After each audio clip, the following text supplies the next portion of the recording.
Joining me now is CEO of Together Vouch for Each Other, Yoseph Haddad. Yoseph, I'm pleased to have you back on the program, but sadly it is under such terrible circumstances. You're in Tel Aviv.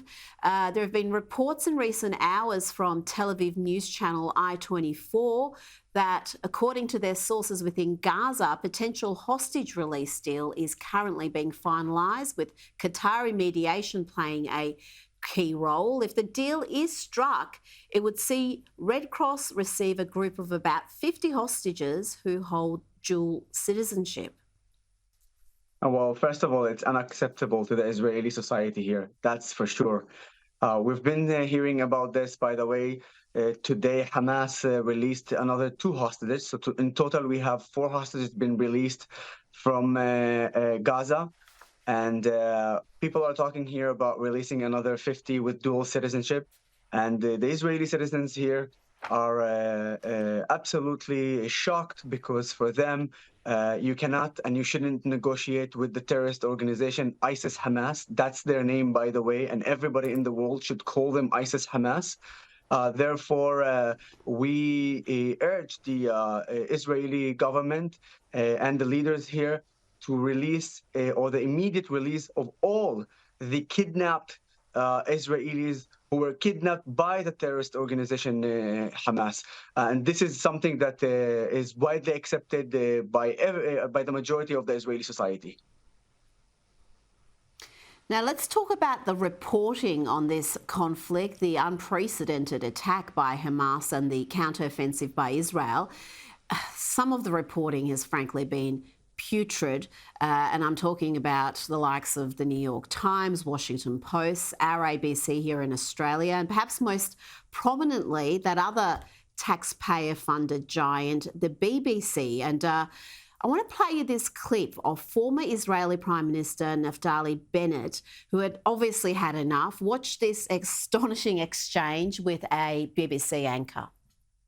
Last week, a hospital was fired by Islamic Jihad that fired a rocket on it, and BBC said that it was Israel, but it wasn't Israel.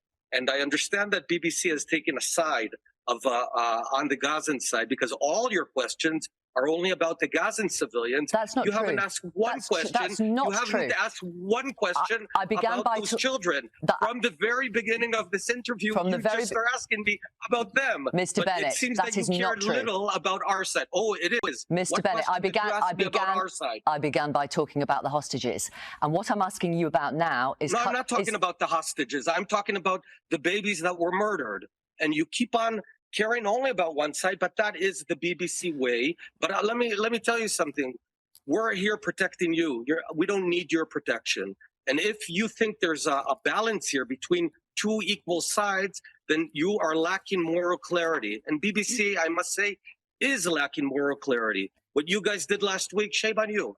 Yoseph, why are so many in the Western media willing to believe what Hamas tell them? Do they really think a group that is capable of torturing and slaughtering women and children is not going to lie to them?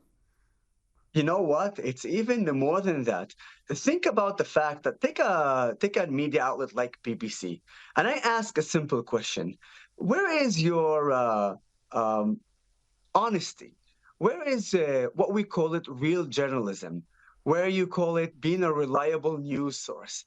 Because what BBC has been doing in the latest or in the last 2 weeks is literally being biased, one-sided, with a terrorist organization that massacred.